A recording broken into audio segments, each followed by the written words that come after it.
You were taught to believe before you were taught to think. And that, my friend, was your first mistake. Since birth, they placed words into your mouth before you could form your own. They called it truth, they called it faith, they called it loyalty. But what it truly was obedience disguised as virtue. You learned early that to question meant punishment, and to agree meant reward, and from that moment you were no longer free. You were shaped not by wisdom, but by fear. Look around you.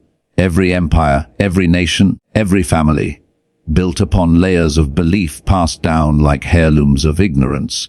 Men go to war not because they understand the cause, but because they are told to believe in it. They kneel before flags, gods, and leaders with blind devotion, and then they wonder why they suffer. The answer is simple: obedience is expensive, and the currency you pay with is your mind. When a man believes without proof, he gives away his crown. He hands over his scepter of reason and declares himself unfit to rule his own thoughts. That is the quiet tragedy of the obedient soul. It doesn't even realize it has been conquered. He thinks himself virtuous because he obeys, yet every act of blind faith chisels away at the foundation of his freedom. You see, the powerful have always known the secret. Belief is the perfect weapon. You cannot imprison every man with chains, but you can imprison him with conviction. Tell him he is doing good, and he will follow you to the ends of the earth. Whisper that his cause is sacred, and he will silence his own conscience.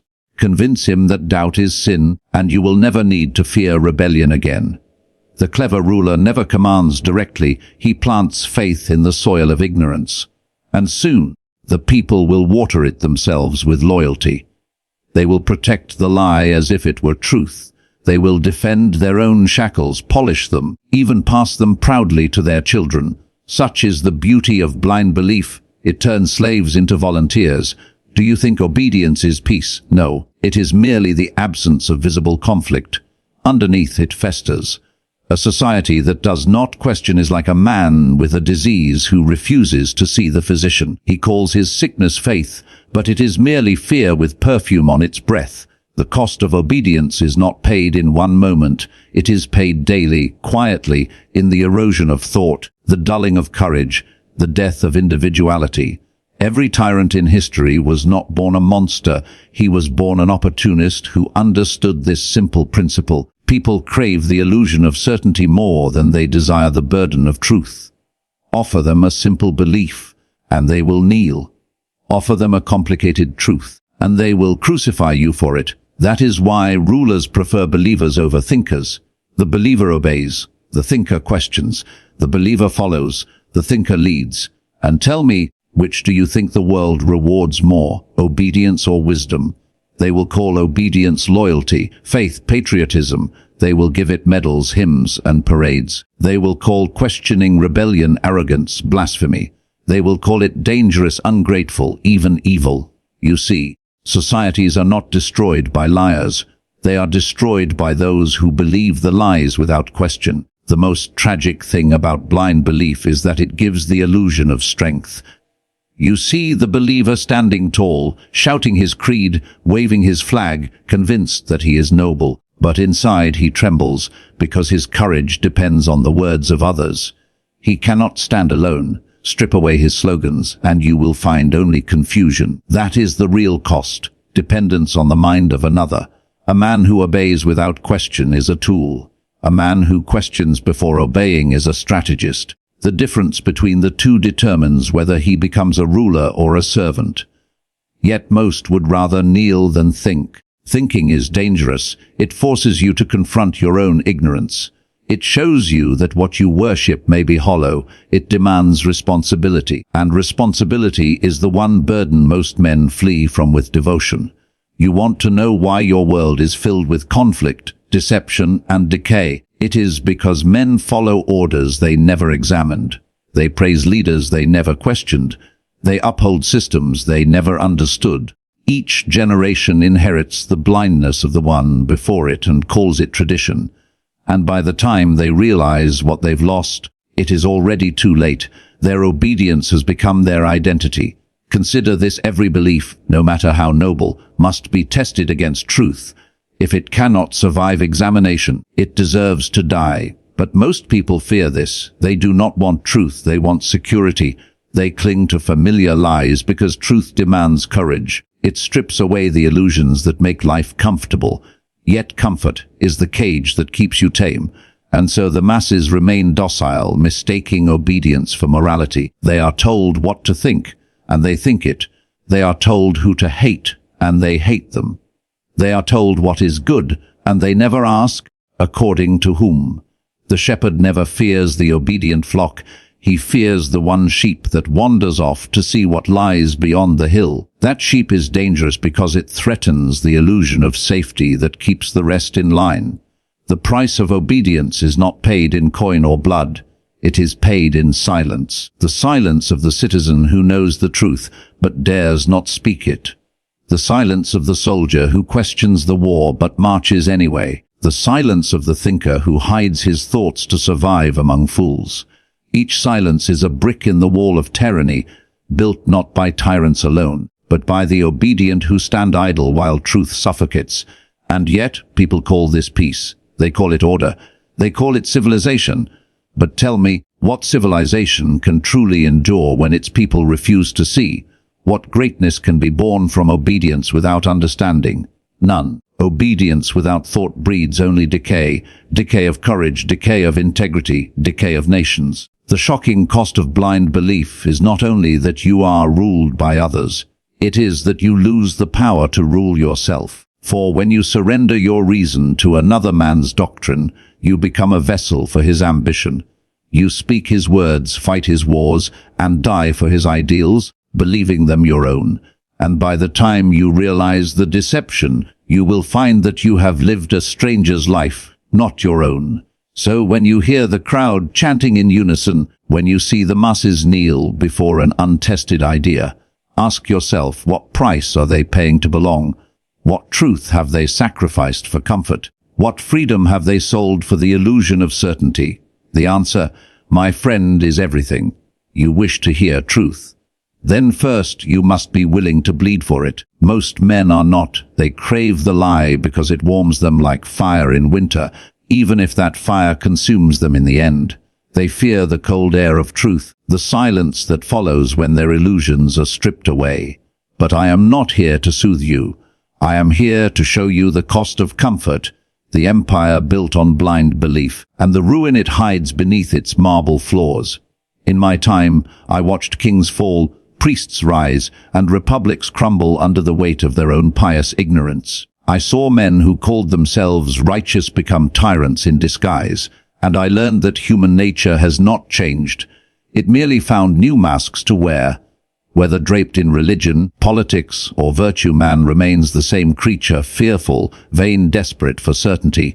You call your age enlightened, but tell me, what has truly changed? You no longer kneel before thrones, you kneel before opinions. You no longer burn heretics, you cancel them. You do not silence through swords, you silence through shame. You think yourself free because your chains are invisible. You mistake choice for freedom and noise for wisdom. You are not free. You are merely distracted. The most dangerous chains are not made of iron. They are forged from ideas. When a man believes without question, his jailer does not need to lock the door. He carries his prison inside his mind. And when the world outside contradicts his belief, he turns not against his captor, but against himself. He calls it faith. I call it surrender. I have seen the faces of men who obeyed blindly, who prayed for salvation while their masters stole their bread. They believed they were moral because they suffered quietly. They called their submission noble, their ignorance holy. And when I told them that their virtue was the very tool of their enslavement, they called me evil. That is the curse of truth. It offends those who need lies to feel alive. The rulers of your world understand this perfectly. They do not command by sword but by story. They feed you narratives and call them reality. They hand you illusions and tell you it is enlightenment. And you, hungry for certainty, swallow it all without question. You defend it as your identity. You fight others who doubt it. You die for beliefs that were never yours. Look closer, and you will see that every empire was built not upon truth, but upon belief skillfully managed. The wise prince, I once wrote, must not seek to be loved for his virtue, but feared for his control of perception. For men obey appearances more than substance. They worship what they see, not what is. They mistake image for essence, ritual for meaning, and obedience for order. You were raised in a world where questioning authority is treated as rebellion. But rebellion is not chaos. It is the heartbeat of reason. The man who questions is the man who still lives. The man who believes blindly is already a ghost walking among the living.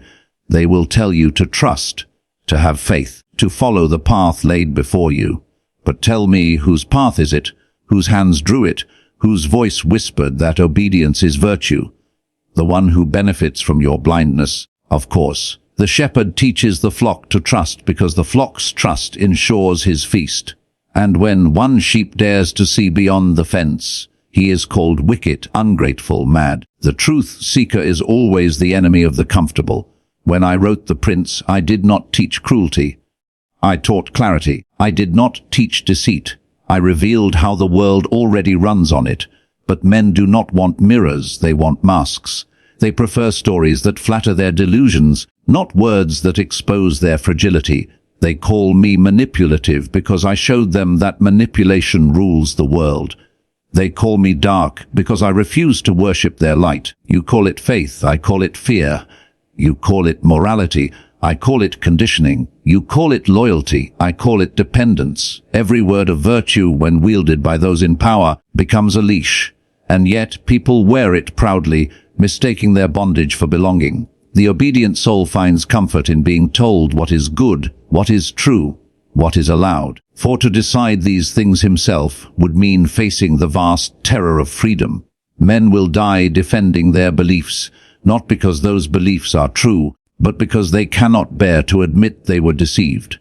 The mind clings to its delusions more fiercely than the body clings to life. That is why tyrants rule for centuries, not because they are strong, but because their people refuse to wake.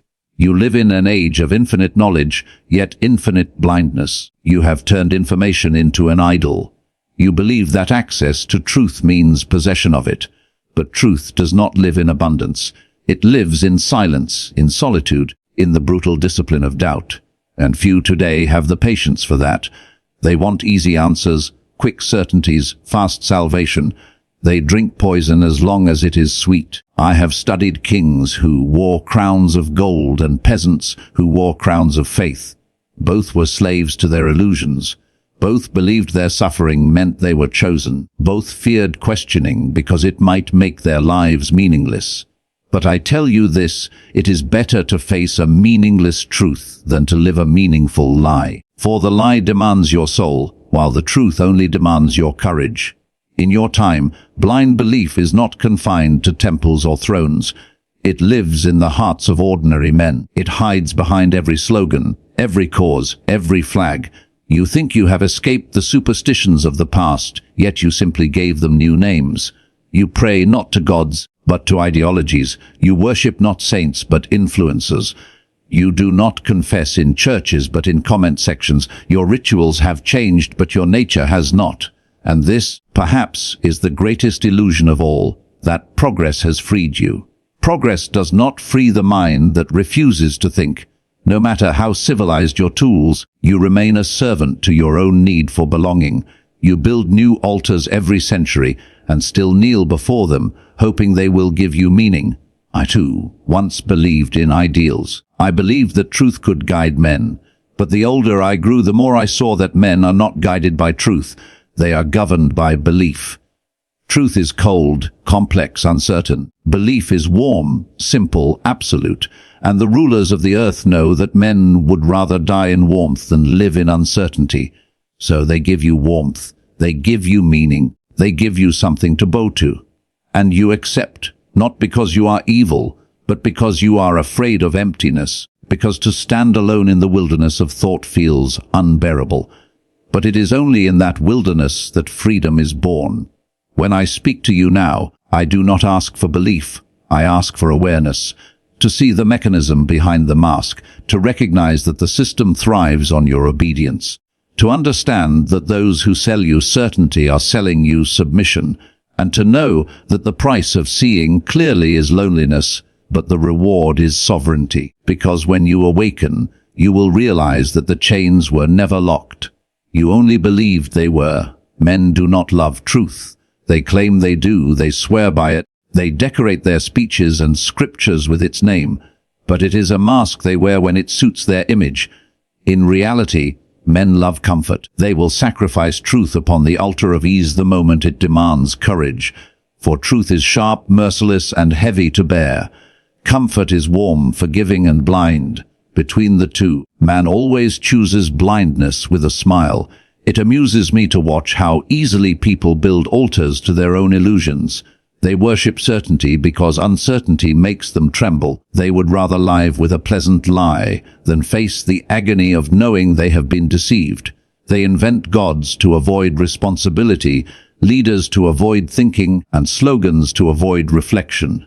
And in this clever laziness they find peace, a fragile, foolish peace that rots the soul from within.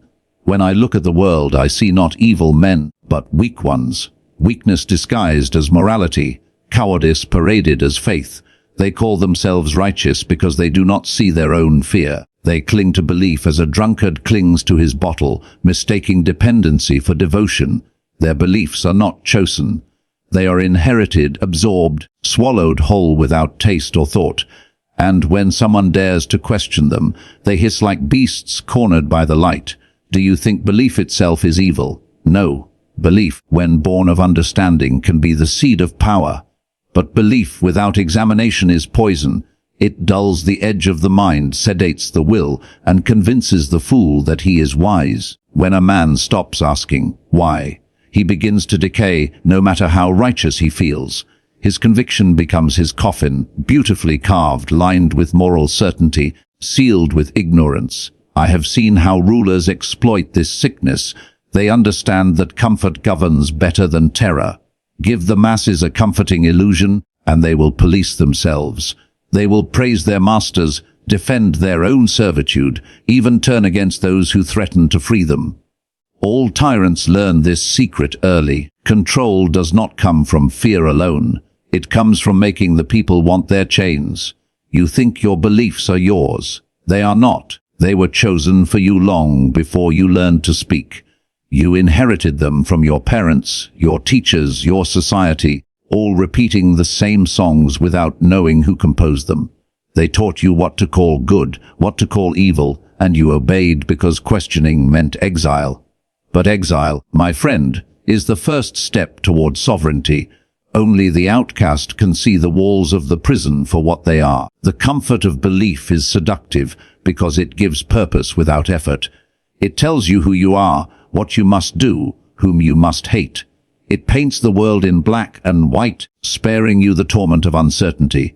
But reality is not black and white. It is 1,000 shades of gray, shifting, cruel, magnificent. To live truthfully is to stand naked in that chaos, to accept that there is no comfort in seeing clearly. Most men cannot endure that.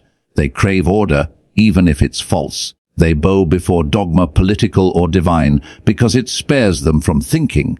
It whispers, you are righteous, you are chosen, you are safe, and so they sleep, lulled by the lullaby of certainty, dreaming they are free. They will not awaken until the dream becomes nightmare, until the comfort turns to chains that cut into their flesh, and even then, they will blame fate, not their own cowardice. Do you want to know how I survived the courts of Florence? It was not by faith, but by understanding the believers. I learned that to lead men, one must never argue with their illusions. You must feed them. You must speak to their beliefs, not their logic, for logic is the language of the few, while comfort is the language of the many. Give them something to worship, something to fear, something to blame, and you can rule them without ever raising your voice. But what happens to the man who refuses the comfort of blind belief? He becomes dangerous. The world will call him wicked, arrogant, or lost. They will exile him, silence him, erase him if they can. Why? Because his very existence exposes their self-deception. A single thinking man in a crowd of believers is like a torch in a cellar full of mirrors. He reveals too much. and those reflections are unbearable. You see, truth is not loved because it liberates. Truth is hated because it demands. It demands the death of your illusions, the burial of your vanity, the dismantling of your comfortable certainties. To love truth is to be alone, to walk roads unlit by familiar doctrines, to face the terrifying question, what if everything I believe is wrong? That is a question most men would rather die than ask. The tragedy is that those who cling to comforting beliefs do not merely deceive themselves, they infect others.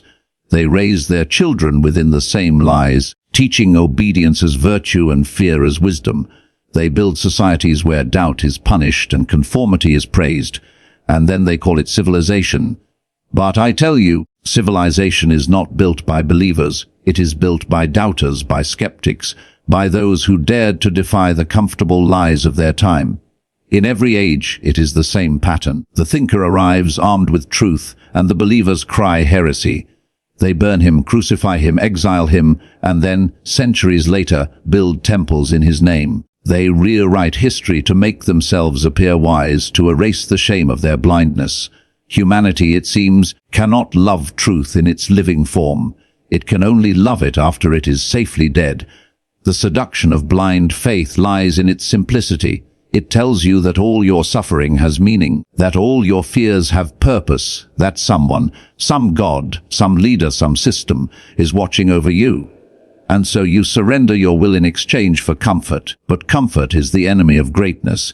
It dulls ambition, weakens resolve, and blinds the eyes that once sought to see. The man who is too comfortable never conquers anything, not kingdoms, not ideas, not himself. You were born with reason, and yet you are told to distrust it. You were given eyes, and yet you are told not to see. You are taught that obedience is virtue, that doubt is sin, that peace comes from submission. But peace built on blindness is merely sleep before the fall. You are told that faith makes you strong, but I have seen faith make men kneel before tyrants and call it holiness. Do you understand now why belief is dangerous when it is blind? Because it numbs the instinct to question, it sedates the hunger to know, it kills the very force that makes you human, your curiosity. The man who does not question is not alive, he is a puppet pulled by unseen hands. And when he defends his beliefs, he is not defending truth, he is defending his comfort, his identity, his fear of being wrong. The seduction of blind faith is the oldest trick in the Book of Power. It makes men feel noble while they obey. It makes them think they are saving the world while serving their masters. It convinces them that surrender is salvation, and they will believe it until their dying breath, smiling, whispering prayers to the very illusion that stole their life. Men do not love truth. They love the beautiful lie that tells them they already have it. There is one principle that governs all power: control the belief, and you control the believer. No throne stands on marble alone. Every empire rests upon conviction. Steel and armies can conquer the body, but only belief can enslave the soul. The wise ruler does not need to chain his subjects. He need only teach them what to love, what to fear, and whom to obey. The human heart will do the rest. You must understand, men are not governed by reason. They are governed by stories. Show them a flag, a god, a cause, and they will march into the abyss smiling. Give them the illusion of purpose, and they will call their servitude duty. Tell them their obedience serves something divine or noble, and they will beg to submit. The tyrant's greatest weapon is not the sword. It is the sermon. I have seen princes who ruled with armies crumble, and priests who ruled with faith endure for centuries. Why? Because a man will fight his enemy, but he will worship his belief. You cannot defeat a people who believe their chains are sacred. They will polish those chains, kiss them, and teach their children to wear them proudly. That is the perfect conquest, not of land, but of mind. Power, my friend, is a performance. The ruler is both actor and playwright. He must speak not only to the intellect of men, but to their fears and hopes. A ruler who tries to reason with his people is a fool. A ruler who shapes their belief is a god. The crowd does not ask for truth. It asks for meaning. Give it meaning, and it will kneel. Deprive it of meaning, and it will riot. The great secret of leadership is that belief is easier to manufacture than understanding. Watch any crowd long enough, and you will see this law in motion. The people do not need to be told what is true, they only need to be told what is necessary to believe. The difference between truth and belief is the difference between light and fire. Truth illuminates, but belief burns. It consumes reason, it unites passion, it drives men to act. The ruler knows this. He fans belief like a flame, careful never to let it go out, even if it destroys everything around it. In Florence, I saw the church rule not through holiness, but through mastery of the human need to believe. They did not command, they persuaded. They painted hell for the doubter and paradise for the obedient. Fear and hope, twin leashes of the human heart, and once the heart is leashed, the mind follows. Those who resisted were not killed immediately. First, they were labeled heretics. Then they were abandoned by their own neighbors. That is the genius of belief. It makes the victim his own executioner. You must see the pattern clearly. A ruler cannot rule by force forever. Swords dull, armies tire. But beliefs multiply. They reproduce in whispers, in prayers, in lullabies. A soldier may die, but an idea once planted will outlive every generation. The wise prince plants such ideas like seeds, knowing they will grow into obedience long after his death. A single belief can control 1,000 men more effectively than 1,000 soldiers can control one. But belief, once unleashed, is not easily contained. It is a wild beast. If the ruler is not careful, it devours him too. History is littered with monarchs destroyed by the very faith they created. The priests they empowered turned their people against them. The revolutionaries they inspired became their executioners. The same belief that binds the crowd can also consume its master. That is why the ruler must never become a believer in his own illusion. He must remain the architect, never the worshipper. Belief is the architect of civilization. It builds cathedrals, crowns and constitutions, but it also builds prisons. For every temple of light, there is a dungeon of obedience beneath it. The masses think belief unites them in goodness, but in truth, it unites them in control. They move together not because they are free, but because they are programmed. And the one who wrote that program does not march with them. He watches from above. I have met men who thought power was born from courage. They were wrong. Power is born from perception. The man who controls perception controls action, and the man who controls belief controls perception itself. Do you think your opinions are your own? They are the echoes of someone else's design. Every system of belief, political, religious, or social, is crafted to guide your thoughts along paths that end where power desires. Men think they choose their side. They do not. They are chosen by the side that flatters them most. Belief blinds them to manipulation. They will fight, starve, and die for an illusion, convinced it was their own choice. That is why those in power speak not to reason but to identity. Once a man's belief becomes his identity, he will defend it more fiercely than his life. Convince him that loyalty equals virtue, and you can make him betray both truth and conscience without hesitation. The greatest conquest in history is not the fall of a city, but the capture of the human mind. The priests of old did it with promises of heaven. The politicians of your age do it with promises of progress.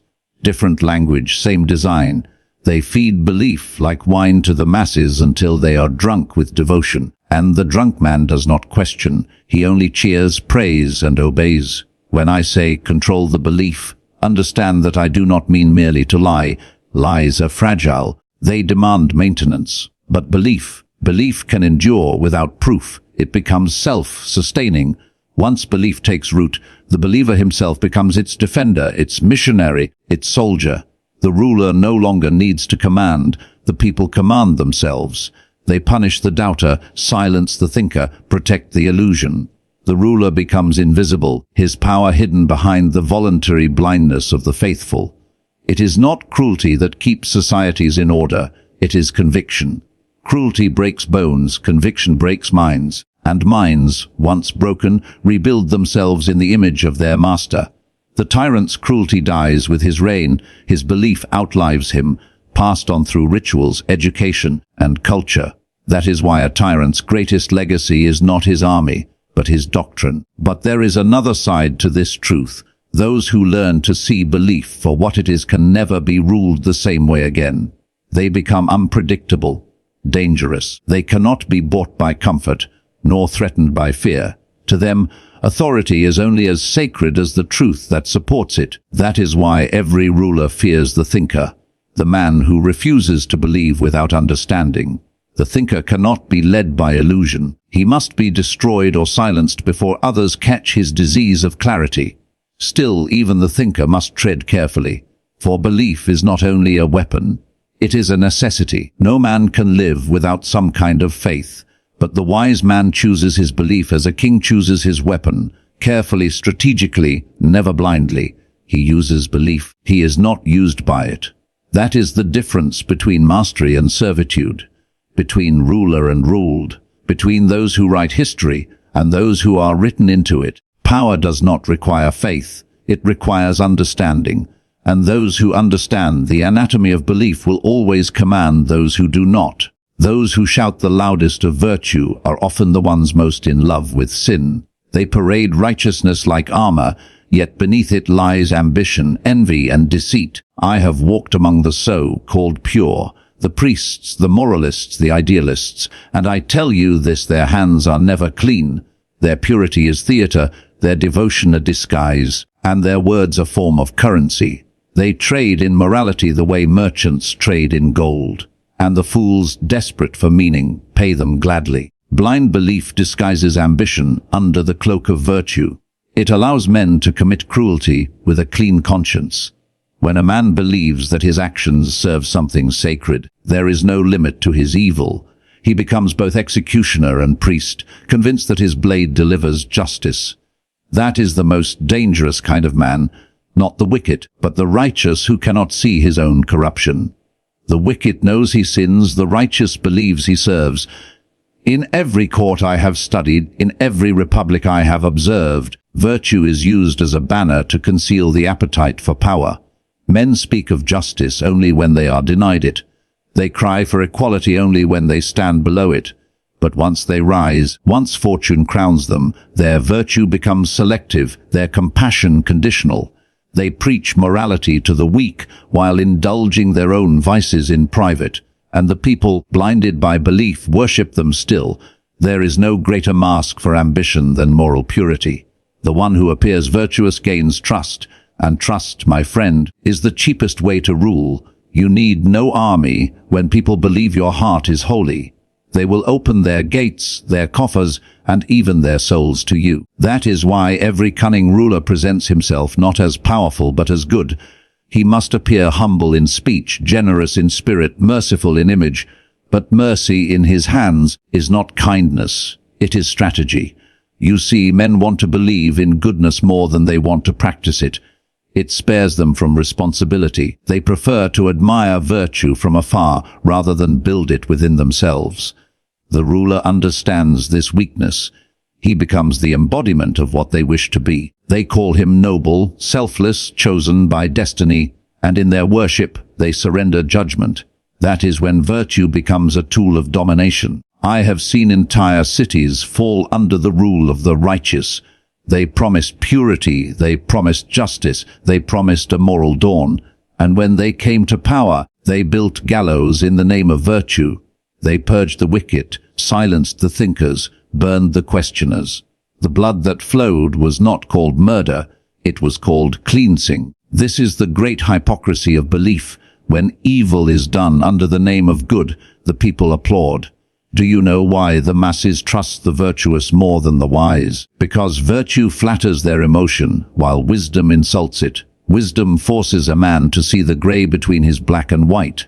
Virtue, however, offers him simplicity, the illusion of moral clarity.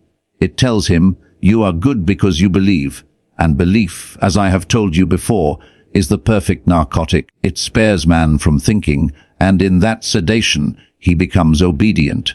The wise man knows that purity is not the absence of corruption, it is the understanding of it. To see human nature clearly is not to despise it, but to control it.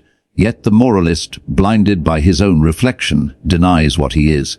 He calls himself incorruptible, and in that lie he becomes the most corrupt of all. For the man who cannot see his own darkness will justify any cruelty in the name of light. In Florence, I saw holy men take bribes while preaching honesty. I saw nobles speak of charity as they taxed their peasants into starvation. I saw revolutionaries shouting freedom while planning to crown themselves kings. And I learned that morality, when spoken too loudly, is not virtue, it is advertisement. The truly virtuous never declare their virtue, they act without audience. Those who proclaim their goodness seek power, not redemption. Blind belief creates moral blindness. The believer stops measuring good and evil by reason and begins to measure it by allegiance. What his side does is always right, what the enemy does is always wicked. It no longer matters what is true, it only matters who speaks it. That is how entire nations commit crimes and call them triumphs. They kill not because they are cruel, but because they are convinced. Conviction, in the absence of doubt, becomes the weapon of the fanatic. You can always recognize the moral impostor by his need to be seen. The truly good act in silence. The impostor needs an audience.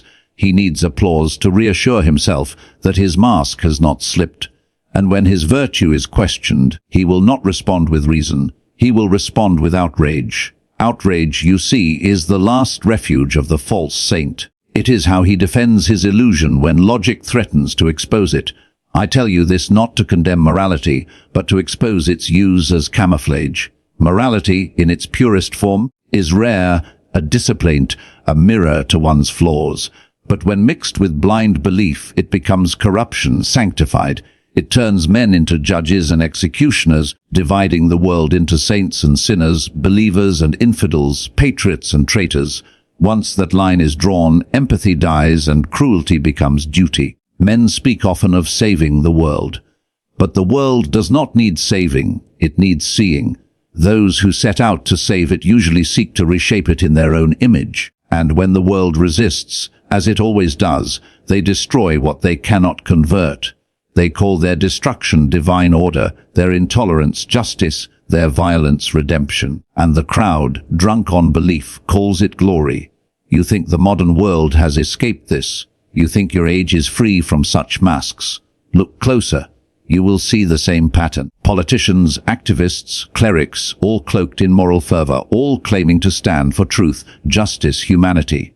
But strip away the slogans, and you will find ambition, the desire to control, to be adored, to be obeyed. Every age dresses its tyranny in moral clothing, because it knows people will die for virtue more readily than for power. The greatest seduction of blind belief is that it convinces the believer he cannot be wrong. And a man who believes he cannot be wrong is capable of anything. That is why virtue, when unexamined, becomes more dangerous than vice. Vice admits its nature, virtue denies it. Vice hides in the shadows, virtue demands the stage. And when virtue demands the stage, truth is exiled to the wings. Remember this: the moment someone claims absolute moral purity, they are no longer human. They are pretending to be divine, and divinity in the hands of men has always led to ruin. The gods forgive ignorance, but the self-proclaimed righteous forgive nothing. They burn, they purge, they purify, until nothing remains but ashes and self-congratulation. The louder a man declares his goodness, the more I watch his hands. The purer his tone, the deeper his corruption. For in a world ruled by appearances, virtue has become the most profitable disguise of all. Religion, ideology, patriotism, these are not chains, they are velvet ropes.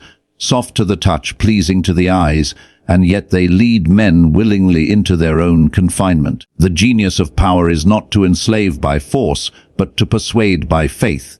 A man who believes he is serving something holy will never see his shackles. He will polish them. He will defend them. He will die for them. You see, the world has always been ruled not by soldiers, but by storytellers. Those who command belief need no sword. They weave myths that bind the mind tighter than iron ever could. The churchman, the politician, the patriot, all craftsmen of illusion, all merchants of devotion, they understand that man is not moved by truth, he is moved by conviction. Give him a banner to worship, a song to chant, a cause to call sacred, and he will march into his own destruction with pride. When I studied power, I saw that belief was its most elegant weapon. Armies can be defeated, fortresses can crumble, but belief survives conquest. It seeps into the next generation, reborn under a new flag, a new name, a new god. The form changes, the illusion remains. The rulers know this. They do not destroy old faiths, they merely repaint them. Religion was the first empire, built not on stone but on surrender.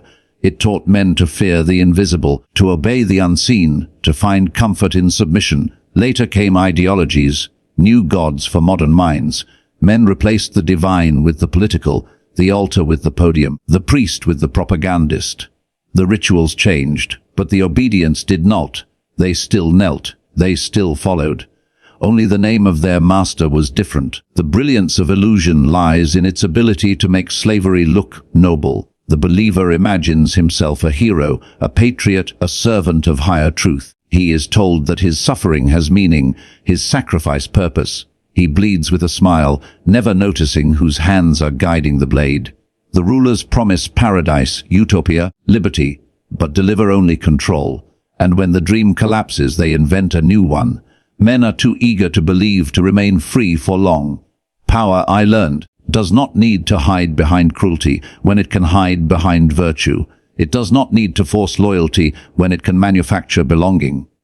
The clever ruler does not say, "Obey me." He says, "Obey what is right." And then, quietly, he defines what right is.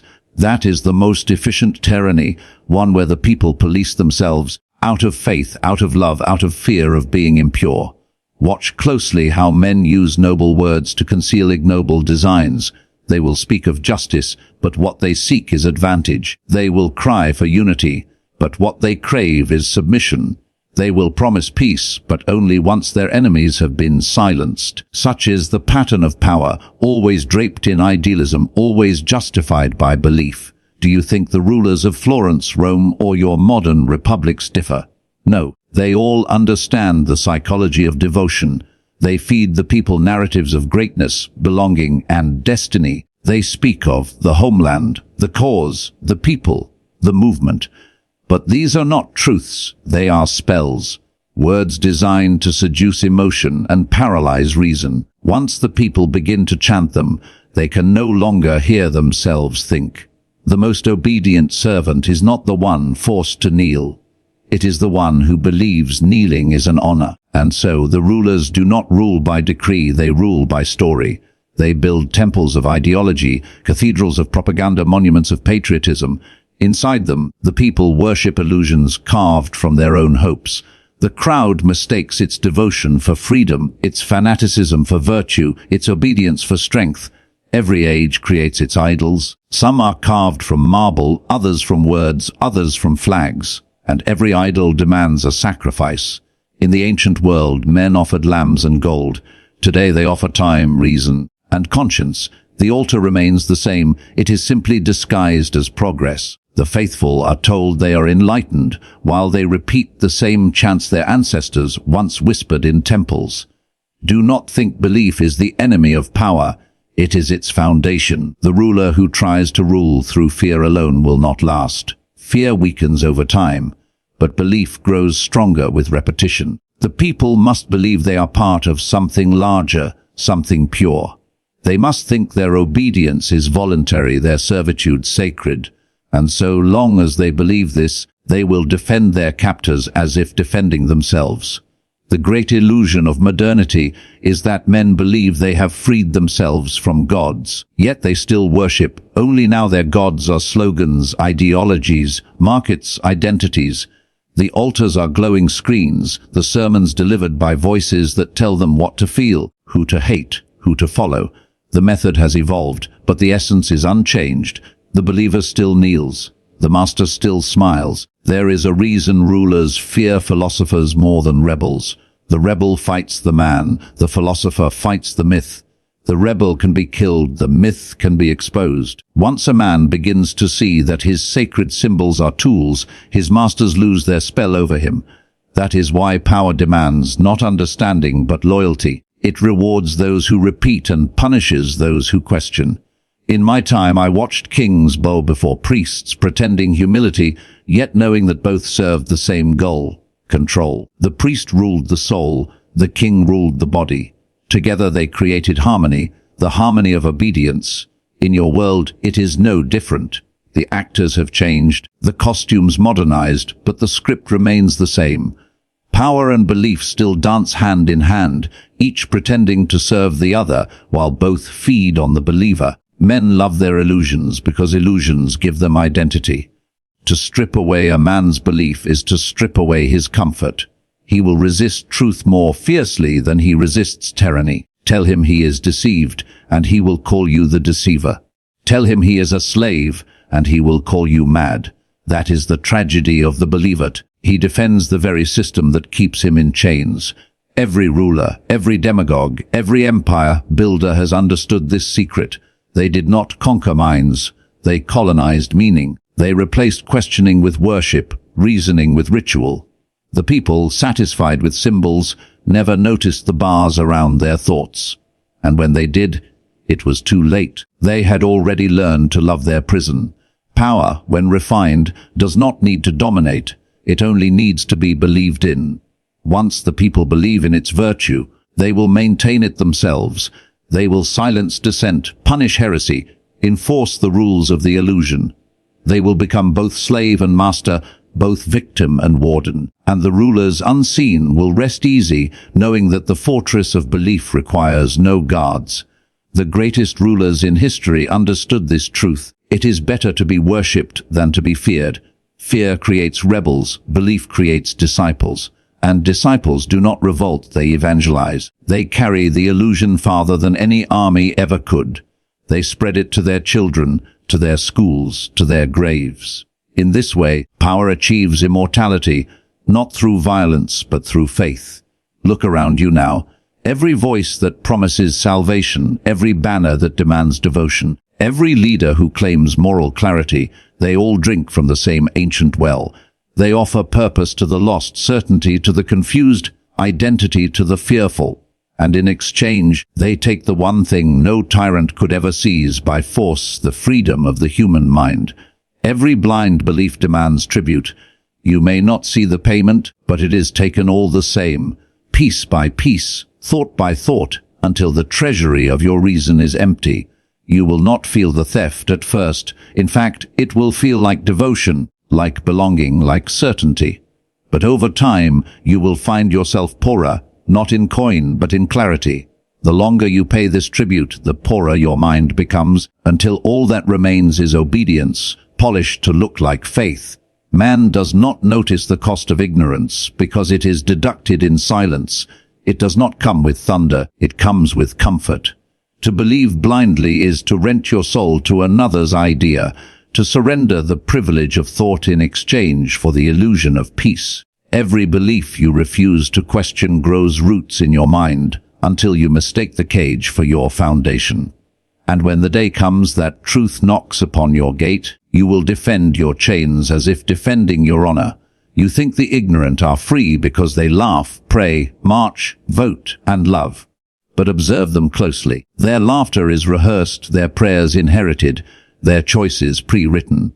They move as if alive, but their strings are pulled by the unseen. Every unexamined belief is a string, and the more you have, the more elegantly you dance for your unseen masters. There is a tax on those who refuse to think, and it is collected by the clever. The world does not pity the blind believer, it profits from him. The merchant sells him lies as truth, the ruler sells him obedience as virtue, the priest sells him guilt as salvation. He works, fights, and dies believing he has chosen his path. In reality, he has walked the one laid out for him long before he learned to question it. Ignorance does not kill the body, it devours the will. It steals a man's ability to discern, to choose, to govern himself. And once the will is gone, what remains is a creature that merely reacts, a servant clothed as a citizen, a pawn disguised as a patriot. Power loves this kind of man. He does not complain, he does not analyze, he does not resist, he believes. And belief, when unearned, is the sweetest wine of tyranny. You may think ignorance is accidental, but it is not. It is cultivated. It is the most profitable crop in the field of power. From birth you are taught what to worship, what to fear, what to desire. The education you receive is not meant to sharpen your reason. It is meant to domesticate it. The rulers learned long ago that the easiest way to govern men is to make them proud of their ignorance. When the fool believes his blindness is loyalty, he becomes untouchable to truth. The cost of ignorance is most visible when truth appears and no one dares to recognize it. When someone stands before the crowd and speaks reason, he is mocked, not because he is wrong, but because he disturbs their comfort. The ignorant hate discomfort more than they love truth. Their peace depends on silence. Their pride depends on illusion. The one who questions them becomes their enemy, not because he is dangerous, but because he is awake. Belief is cheaper than understanding, but the debt it creates is eternal. The believer pays in opportunity, in independence, in dignity. The ignorant man never realizes how much of himself he has sold. He may even call his slavery faith, and his confusion humility. Such words soothe him while his reason decays quietly within. Every time you repeat something without examining it, you contribute to the empire of ignorance. Every time you follow a crowd without asking where it leads, you add another stone to the fortress of your own confinement. You cannot buy your way out of this debt with prayer, patriotism, or passion, only with thought, cold, solitary, uncomfortable thought. Can a man reclaim what blind belief has taken from him? The greatest tragedy is not that people are deceived. It is that they love their deception. The world offers them comfort, and they take it as wisdom. It offers them conformity, and they mistake it for unity. It gives them simple answers, and they call it truth. They forget that truth is not simple. It is sharp. It wounds before it frees. That is why so few desire it. You see, the ignorant live without tension. They never wrestle with contradiction because they are blind to it. Their minds are calm because they are numb. But the thinker, the one who questions, who doubts, he suffers. He burns with conflict. Yet that suffering is the price of seeing. To think is to bleed. To believe blindly is to rot. You must choose your wound carefully. The cost of ignorance is not paid in one lifetime alone. It is inherited.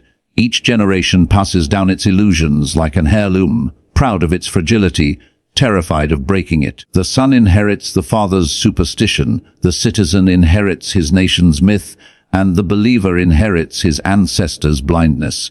Thus the debt of ignorance grows, compounding across centuries until wisdom itself becomes heresy. Observe any society where questioning is punished, and you will see one drowning in the debt of belief. Its art will flatter its rulers, its language will lose precision, its people will speak in slogans instead of ideas, its rulers will smile, knowing that silence is the highest form of obedience. In such places, the greatest danger is not rebellion, it is awakening. Power thrives when men stop paying attention. The fewer questions asked, the stronger the chains become. Ignorance does not make a population docile, it makes it predictable, and predictability is the raw material of control. The tyrant does not fear the violent, he fears the unpredictable thinker who refuses to march to any rhythm but his own. The man of blind belief thinks himself secure because he stands among many. The man of reason stands alone and trembles, but he sees. One walks confidently toward the cliff, the other hesitates in the fog. The ignorant call the thinker weak because they mistake caution for fear. They do not know that fear is the first teacher of wisdom. There is a comfort in ignorance that reason can never match. The ignorant sleep soundly while the wise stare into the dark. But in the morning, when truth arrives, it will not care for the dreamers. It will break through their illusions as the sun pierces mist, and by then their eyes will burn, unprepared for its light. The cost of ignorance is silence. Silence before lies, silence before injustice, silence before mediocrity. When enough people choose comfort over courage, the silence becomes law. Nations fall not from invasion, but from the quiet decay of thought. The ignorant do not need to be conquered, they govern themselves into ruin. Look around you. The cost is everywhere. It hides behind convenience, behind entertainment, behind every doctrine that asks for your faith, but forbids your scrutiny. It smiles at you from the lips of those who say, "Don't think too much." That phrase, so gentle, so familiar, is the anthem of decline. Every empire that has fallen first stopped thinking, then started believing. And so, the cost of ignorance is not merely personal, it is civilizational. When belief outweighs inquiry, when comfort triumphs over truth, when the crowd applauds its own blindness, then even the gods go silent, ashamed of what their creation has become. The tyrant needs only one kind of citizen, the one who obeys without asking why. He has no use for the thinker, no patience for the skeptic, no space for the man who demands reasons. The tyrant's perfect subject is the true believer, loyal, predictable, and disposable. The believer does not resist, he kneels willingly. He mistakes obedience for honor, servitude for virtue, and blindness for faith. And thus, he becomes both the builder and the prisoner of his master's throne. Every tyranny begins not with chains, but with conviction. The ruler does not say, "Serve me." He says, "Serve the truth." He does not cry, "Obey." He whispers, "Believe." And once the people believe, the walls of their own faith rise higher than any fortress. A tyrant cannot hold millions by force, but he can hold them by illusion. It is cheaper, cleaner, more eternal. The sword grows dull, but belief sharpens itself. The believer is the tyrant's dream, because he polices himself. He carries the ruler's will inside his conscience, like a seed that grows into loyalty. You do not need guards for such men. They will guard themselves. They will guard the ruler. They will even guard his lies, because those lies give them purpose. The tyrant knows this. The greatest slave is the one who calls his servitude sacred. I have seen entire cities where people worship their chains. They called them law, duty, patriotism. They bowed before those who exploited them and cursed anyone who dared to question. The tyrant smiled, for he understood that once belief replaces thought, control becomes effortless. He no longer needs to command, he only needs to bless. His subjects will do the rest. The tyrant and the believer are twin reflections in the mirror of power. One cannot exist without the other. The tyrant offers illusion, the believer provides faith. The tyrant offers words, the believer gives obedience. Together, they form the oldest alliance in history, the one between fear and hope. The tyrant rules through fear, the believer endures through hope. Between them lies reason, crucified for the sake of comfort. The true believer loves the tyrant not as a man, but as a symbol. He does not see the flaws, the greed, the cruelty. He sees destiny, order, salvation. And once a man begins to worship an idea rather than observe it, he stops thinking. The tyrant knows this. He feeds his people a steady diet of myths, the glory of the nation, the righteousness of the cause, the evil of the enemy. These myths become commandments. To doubt them is to betray the collective. To question them is to question one's own worth. It is not fear that keeps the believer loyal. It is identity. The tyrant makes his people believe that to oppose him is to oppose themselves. They merge their ego with his power, and so his survival becomes theirs. That is the highest art of rule, to convince the ruled that they and their ruler are one. You can kill the tyrant's body, but as long as his image lives inside the believer's mind, his rule continues. Blind loyalty is a strange disease. It convinces its host that he is healthy. The true believer feels proud of his servitude. He praises the tyrant's wisdom even when he suffers under it. He explains away every cruelty, every lie, as necessary. And when the tyrant falls, as all tyrants do, he simply transfers his devotion to the next one, never realizing that the face has changed but the chain remains the same. The believer and the tyrant share a secret dependency.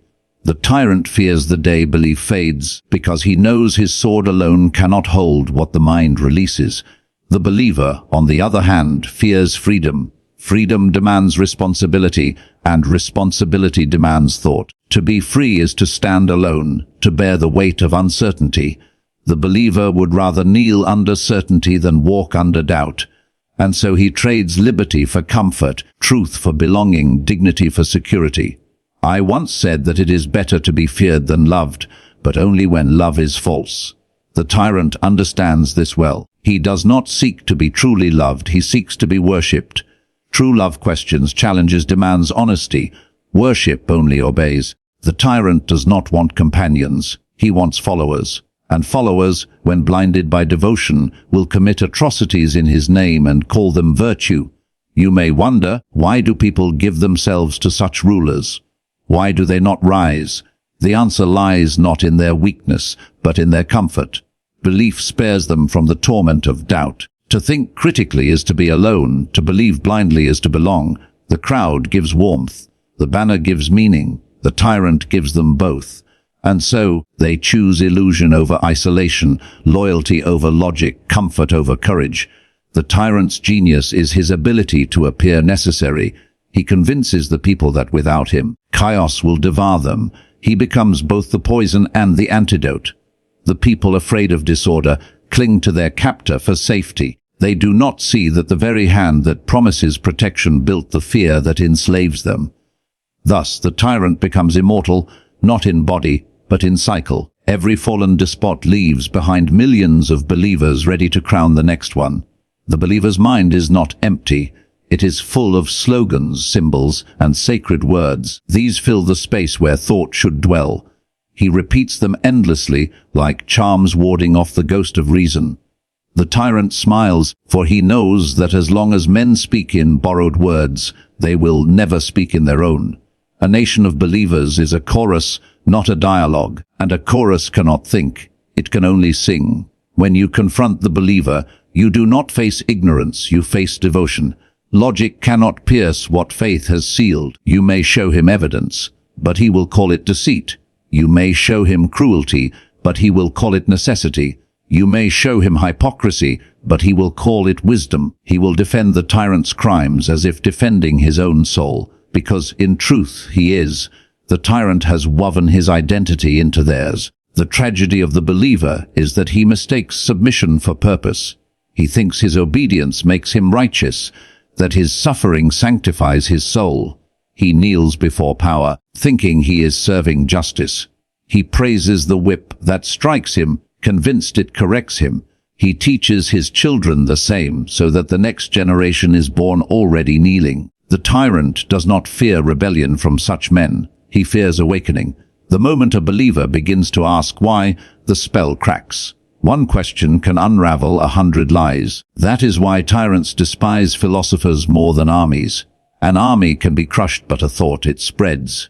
It infects. It breeds others. A single moment of clarity in a believer's mind is more dangerous to tyranny than 1,000 rebels at the gate. I have seen how easily men trade freedom for conviction. They will renounce their doubts, burn their books, silence their own thoughts, so long as they can keep the illusion of righteousness. It is easier to live in chains and call it faith than to live in freedom and face uncertainty. The tyrant offers them certainty, the most seductive poison of all. Remember this, the tyrant cannot exist without believers, and the believer cannot live without tyranny. Each sustains the other, bound by illusion. The tyrant provides the altar, the believer provides the worship. The tyrant demands obedience, the believer offers devotion.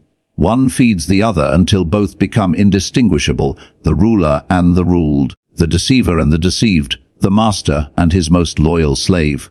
Power is never truly given. It is taken, shaped, and protected by those who understand its language. And that language is not written in words nor in laws, but in silence, manipulation, and necessity. The weak call it cruelty, the wise call it survival. For power is not sustained by virtue, it is sustained by control, and control begins not with the sword, but with perception. A ruler's greatest weapon is not his army, but the illusion he casts over men's minds. To rule others, one must first rule appearances. Men obey what they see, not what is true. They are moved more by what seems just than by what is. Therefore, the art of dominion lies not in justice, but in mastery of image. A ruler who understands this does not seek to be good. He seeks to appear necessary. And necessity, my friend, forgives all sins. You see, the people do not love freedom, they love safety. They do not seek truth, they seek comfort. Their loyalty does not belong to those who speak honestly, but to those who make their fears tolerable. Therefore, the ruler must learn to become their comfort, even when he is their cause of fear. He must make them believe that their chains are for protection, that his control is their salvation. A leader who is loved has power only as long as he pleases. A leader who is feared commands obedience even in absence. Love is fragile. It bends under disappointment. Fear is loyal. It remains even when love turns to ash. This is why I say it is better to be feared than loved, if one cannot be both. But fear must never turn to hatred. The wise ruler inspires dread, not disgust. He punishes without rage, rewards without affection, and acts without apology. To maintain power, one must understand human weakness, as a craftsman understands his tools. Every man hungers for three things: recognition, belonging, and security. Control these, and you control the man. Praise him, and he will work. Isolate him, and he will obey. Threaten his safety, and he will kneel. You do not need to break the will of the masses. You only need to direct it. A ruler does not fight against human nature. He bends it to his design. Men believe themselves free even as they serve, so long as their servitude is dressed in meaning. Give them rituals, symbols, and slogans. Tell them they are part of something greater. Feed them a sense of purpose, and they will endure any burden. The clever ruler gives the illusion of choice, the feeling of voice, and the theater of justice. He lets them speak, protest, and dream, so long as none of it threatens the structure of his throne. When power begins to rot, it is not because enemies have grown stronger. It is because perception has slipped. Once the people stop believing in your necessity, your rule decays. The ruler must, therefore, remain both visible and untouchable, close enough to inspire faith, distant enough to command awe. Familiarity breeds contempt. Majesty demands mystery. A ruler who walks among the people too freely will soon be judged as one of them, and once you are seen as a man, you will be treated as one. The wise ruler guards his image like treasure. He shows virtue when virtue is profitable, mercy when mercy strengthens loyalty, and ruthlessness when fear must be renewed. He does not act according to morality, but according to outcome. The people remember not justice, but results. If your cruelty preserves peace, it will be called discipline. If your deceit maintains order, it will be called strategy. The masses name their rulers not by what they do, but by what they gain from them. To hold power, one must not only conquer enemies, but control allies. Your enemies can only strike from without. Your allies can destroy you from within. Therefore, never trust completely, never forgive entirely, and never empower without purpose. Keep your friends close enough to use, but never close enough to know you. The moment they can predict your thoughts, you have lost your advantage. Secrecy is the armor of authority. The less they know, the more they fear. Remember, generosity breeds expectation. The more you give, the more they demand. Gratitude is fleeting, dependence endures. Therefore, it is wiser to make men owe you than to make them love you. A favor binds only the grateful, a debt binds the desperate. When they need you, they will protect you, not out of affection, but out of survival. Dependency is the purest loyalty. Conflict, too, must be used wisely. A ruler without enemies is a ruler without purpose. People must always have something to fear, some external threat that justifies your control. If none exists, it must be created. A nation united by fear is easier to command than one divided by apathy. Give them an enemy, foreign or imagined, and they will cling to you as their defender.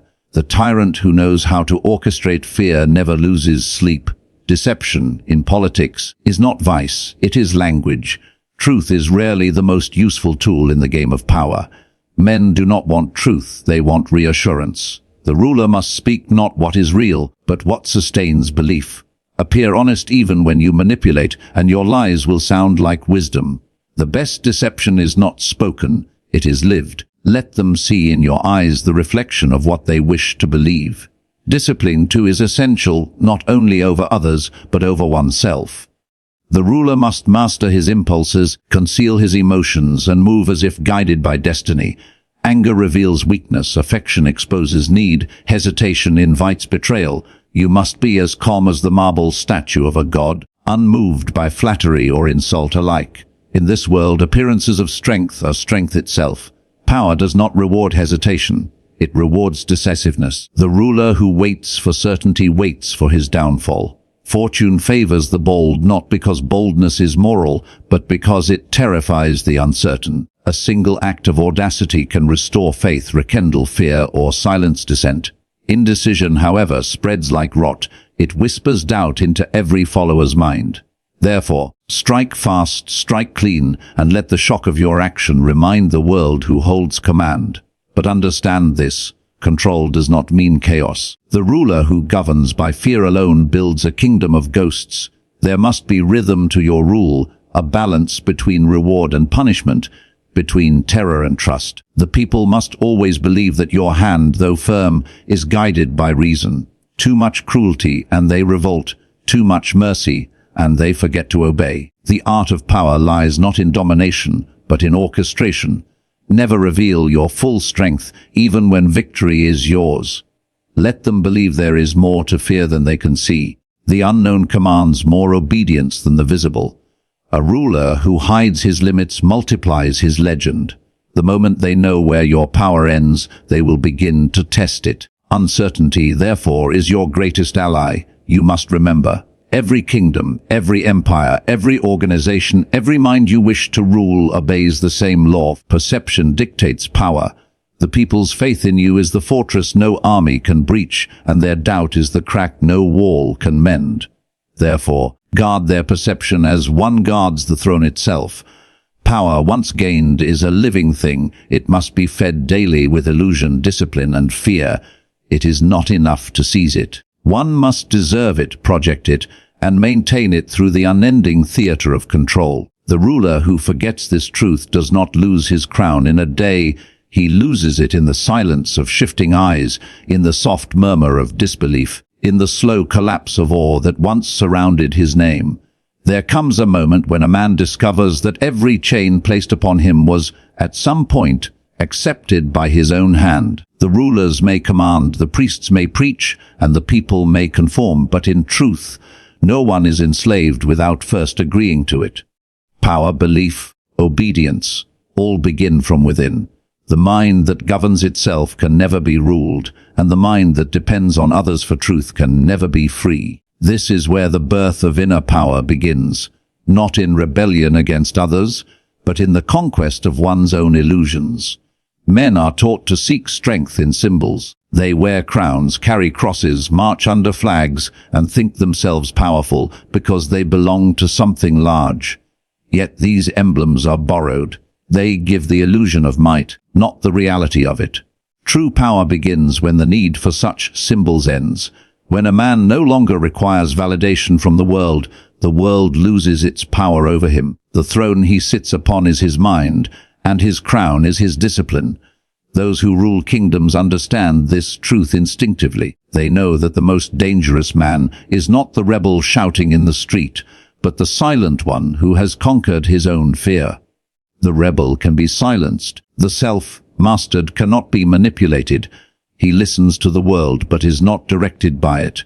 He hears the voice of the crowd but acts according to his own measure. This kind of man unnerves rulers, for he cannot be bribed by praise or threatened by punishment. He obeys reason, not reward. To govern oneself is to understand one's own nature, to dissect your emotions as a surgeon dissects flesh. Anger, pride, lust, fear, each must be studied, not suppressed. The wise do not deny their impulses, they direct them. Passion can move armies, but it can also destroy empires. The difference lies in control. When you command your inner storms, you can use them as energy to build, to rule, to act. When you fail to master them, you become a slave to your own temperament, no different from the mobs you despise. Consider how easily men are ruled. Offer them pleasure, and they will give you loyalty. Threaten their comfort, and they will give you obedience. Promise them hope, and they will give you devotion. Few stop to realize that every power they attribute to kings and gods originates from their own submission. The man who learns to withhold his submission reclaims his authority. He ceases to follow the rhythm of the masses and moves according to his own tempo. The first conquest is always internal. The ruler who cannot govern his impulses will be governed by his courtiers. The general who cannot command his fear will be conquered by the enemy within. The thinker who cannot discipline his desires will betray his own principles. Before you command others, you must command yourself. This is not a philosophy of morality, it is a law of power. For no man can hold dominion outwardly if he is conquered inwardly. Control is not the absence of emotion, it is the intelligent direction of it. A ruler who does not feel cannot inspire. A man who feels too much cannot lead. Balance is strength. It allows you to move with precision where others stumble in chaos. When rage burns, turn it into resolve. When fear whispers, turn it into vigilance. When doubt arises, turn it into strategy. The world rewards those who act with emotion but think with reason. Most men fail not because they are weak, but because they are divided within. They wish for strength, yet feed their laziness. They crave respect, yet fear discipline. They desire freedom, yet surrender to habit. This contradiction is the breeding ground of mediocrity. To become powerful, a man must unify himself. His thoughts, actions, and desires must move in one direction, his own. You must also learn the art of silence. The world speaks endlessly, but those who command power speak sparingly. The man who reveals every thought disarms himself. The man who hides his mind multiplies his strength. Mystery is a kind of authority. It makes others fill the silence with their own fears and assumptions.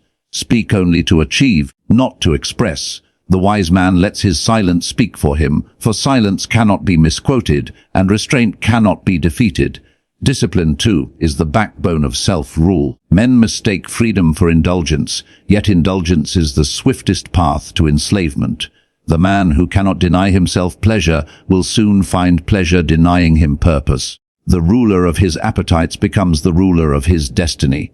The slave of his appetites becomes the servant of others' designs. True independence begins with self-control, the ability to act not according to desire, but according to necessity. Do not confuse self-mastery with isolation. The man who governs himself need not withdraw from the world. He dominates it by understanding its mechanisms. He sees through manipulation because he has studied it in his own heart. He recognizes deceit because he has wrestled with his own self-deception. To understand men, one must first understand oneself, for the same strings that move the multitude run through your own mind. The difference between the ruler and the ruled is simply that the ruler has learned to pull his own strings consciously. Even fortune bows before those who master themselves, for fortune favors those who act with foresight, not those who pray for luck. When you control your impulses, fortune cannot seduce you. When you control your fears, misfortune cannot destroy you. The self-mastered man navigates both triumph and tragedy as if they were parts of the same game. He does not rely on chance, for his preparation turns chance into inevitability. The world is filled with men who claim to seek freedom, yet few understand what it demands. Freedom is not the absence of restraint. It is the presence of control. The drunkard believes himself free as he drinks, but his chains are invisible. The glutton believes himself free as he feasts, yet he serves his hunger. The slave of impulse is not free, no matter how loud his songs of liberty. Only the man who can deny himself has the right to claim he rules himself. To govern oneself also means to see through praise and blame alike. The crowd will adore you when your actions serve their comfort, and they will despise you the moment your discipline exposes their weakness. Pay no heed to either. Praise is the bait of control, criticism is its twin. The ruler of himself is indifferent to both, because his worth is measured not by applause, but by outcome. The inner power that arises from self-mastery is not loud. It does not boast, it moves like gravity, unseen yet inescapable. Those who possess it do not need to demand respect. It gathers around them naturally. Authority born from within has a silence that commands, a steadiness that unnerves, a clarity that cuts through deception like a blade through silk. Most men spend their lives seeking to control others. The wise spend their lives learning to control themselves. For once you have mastered your inner nature, others will follow you willingly. Not because they must, but because your strength gives them direction. The self-mastered man becomes a mirror in which others see what they lack. They are drawn to him not out of love, but out of longing for what they cannot govern in themselves. Even in solitude, such a man remains powerful. He is not diminished by isolation because he carries his command within. He walks through storms untouched, through applause unmoved, through betrayal unbroken. For what can the world take from a man who owns himself? And so, the birth of inner power is not a sudden awakening. It is a slow construction. It is built each time you silence a foolish impulse, each time you think before you act, each time you choose restraint over reaction. It is a fortress built not of stone, but of understanding. The walls are discipline, the gate is patience, and the throne is reason itself. No crown, no empire, no army can give this strength, and none can take it away. The man who commands himself commands everything that follows, for the world belongs not to those who shout the loudest, but to those who listen only to the voice of their own reason. The greatest tragedy of mankind is not ignorance, nor cruelty, nor even greed. It is blindness. The blindness born of belief, untested, unquestioned, and unearned. Men will march into ruin for ideas they do not understand, kneel before gods they never questioned, and die for causes they never examined. Such is the shocking cost of blind belief, a debt that has been paid in blood, in freedom, and in reason for centuries beyond counting. Men are not enslaved by chains of iron. They are enslaved by ideas that promise salvation. The chains around their wrists rust and break, but the ones around their minds shine like gold. It is not the tyrant who keeps them captive. It is their own conviction that they must obey him. Faith, loyalty, tradition, these words have been used not to elevate man, but to bind him. The rulers of every age understood this. The easiest way to command a man is to make him believe that obedience is virtue. From the temples of Rome to the palaces of kings, power has always disguised itself as morality.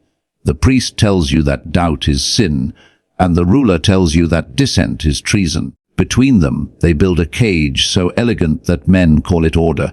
They make the lie beautiful so that the truth seems harsh, and the people, fearing the cold air of reason, choose to live inside the warmth of deception. They call it faith. They call it patriotism. They call it purpose, but I call it blindness. Blind belief is the enemy of progress, for progress begins with the question why. Every innovation, every revolution, every advancement in human history began when one man dared to doubt what all others accepted. When men stopped believing the earth was flat, they found new worlds. When they stopped believing kings ruled by divine right, they found liberty. When they stopped believing illness was punishment, they found medicine. Doubt, not faith, moves the world forward. Yet the masses despise the doubter. They call him arrogant, ungrateful, dangerous, for he threatens their comfort. The truth is never rejected because it is false. It is rejected because it is inconvenient. It forces the believer to confront his own submission, to see that what he called destiny was merely conditioning. Most would rather die certain than live uncertain. They would rather serve a lie that comforts them than face a truth that challenges them. Blind belief demands sacrifice, and its altar is never empty. It feeds on freedom, on reason, on individuality. It turns men into soldiers of ideas they never chose, executioners of orders they never understood, followers of leaders who use them as tools. History is filled with their graves. The graves of those who believed too easily and questioned too late. The banners change, the languages differ, but the pattern remains. Belief untested always leads to the same place: obedience without thought, loyalty without cause, and destruction without awareness. The rulers of men have always known that conviction is more powerful than chains. A man forced to serve will resist. A man who believes he serves a higher purpose will not. The clever prince, the cunning priest, the skillful politician, all understand this ancient truth. They do not conquer by force, they conquer by faith. They build altars where reason once stood and replace understanding with ritual.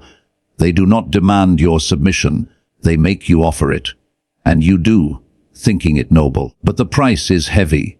For every unexamined belief, a piece of your reason dies. For every truth you refuse to face, a part of your freedom rots. The more certain you become, the less you see. The blind believer does not live. He performs. He speaks words he has memorized, not understood.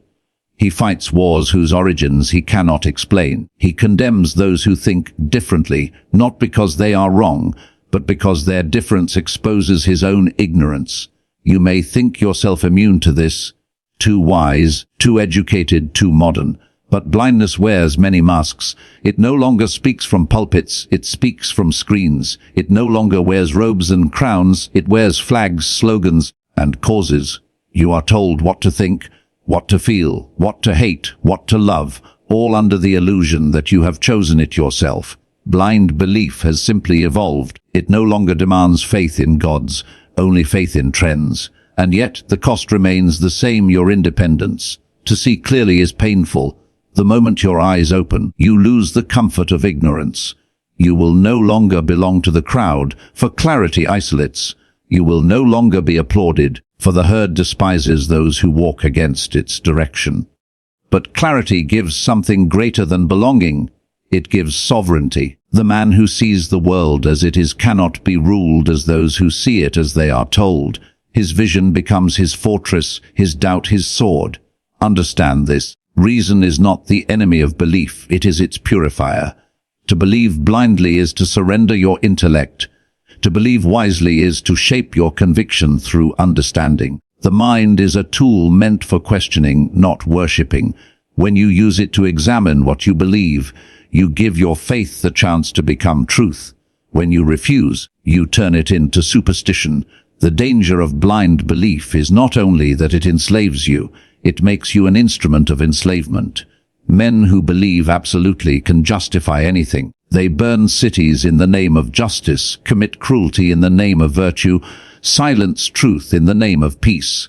They kill not because they are evil, but because they are certain.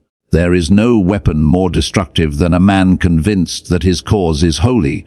He cannot see the blood on his hands, for belief has blinded him to the color red. The wise man knows that truth is not a temple, but a battlefield.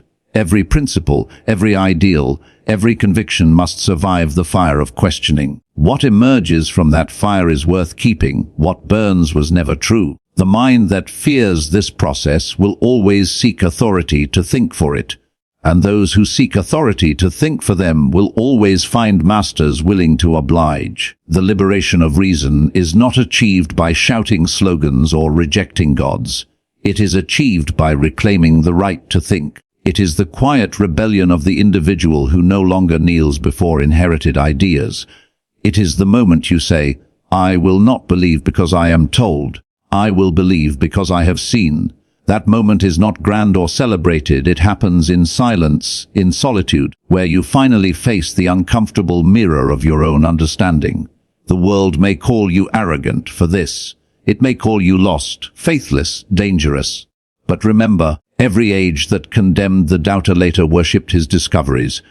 Every truth began as blasphemy. Every revolution began as a thought too dangerous to be spoken. And every man who changed the world began by refusing to accept it as it was. The cost of blind belief is not measured in wealth or power. It is measured in the slow erosion of the mind.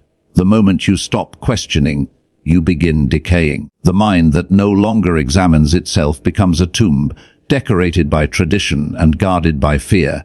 The greatest power a man can possess is not faith in others' words, but confidence in his own reason. For only when you cease to believe blindly can you begin to see what is real, and only when you begin to see can you truly begin to rule. So we arrive at the end, not of the story, but of the illusion. The illusion that belief by itself is virtue. The illusion that obedience is noble, that ignorance is holy, that blindness is peace. Man, in his desperation for meaning, has always traded his sight for comfort. He kneels before certainty because uncertainty terrifies him. Yet the world has never been ruled by the comfortable. It has been ruled by the few who dared to see through the smoke. The shocking cost of blind belief is not merely the fall of empires or the spilling of blood. It is the quiet death of the mind, the surrender of reason, the silencing of the voice within that whispers, "Ask why."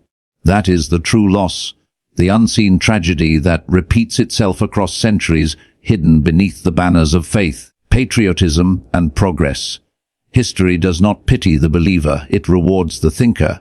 Every age that worshipped blindly has been replaced by one that questioned. Every tyrant who rose on the altar of conviction was undone by the reason he suppressed.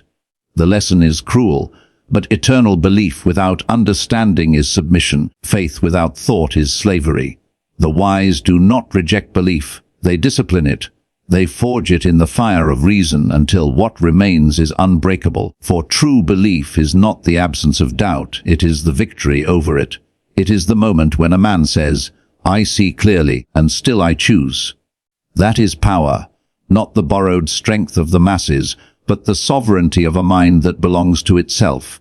Do not seek comfort in certainty. Seek clarity in understanding. For every idea you refuse to question owns a piece of you, and every truth you earn through thought becomes your weapon against deception. The world will always offer you idols, leaders to follow, causes to die for, illusions to protect you from yourself. Refuse them, not out of rebellion but out of self-respect. Look back at history, and you will see a graveyard filled with believers. But beside them in smaller numbers stand the thinkers, those who doubted when doubt was forbidden, who questioned when silence was demanded, who saw when others chose blindness. They are the architects of every freedom you enjoy, the authors of every truth you speak. And they all began with one act of defiance, the decision to think. So I leave you with this, a warning and a promise. Blind belief is the sweetest poison ever brewed. It numbs the mind, warms the heart, and kills the will. But the antidote is within you. It is called reason. And when you choose to use it, no God, no ruler, no doctrine can enslave you again. You were born not to believe, but to understand. You were born not to follow, but to see. And when you finally open your eyes, you will find that the world, for the first time, belongs to you.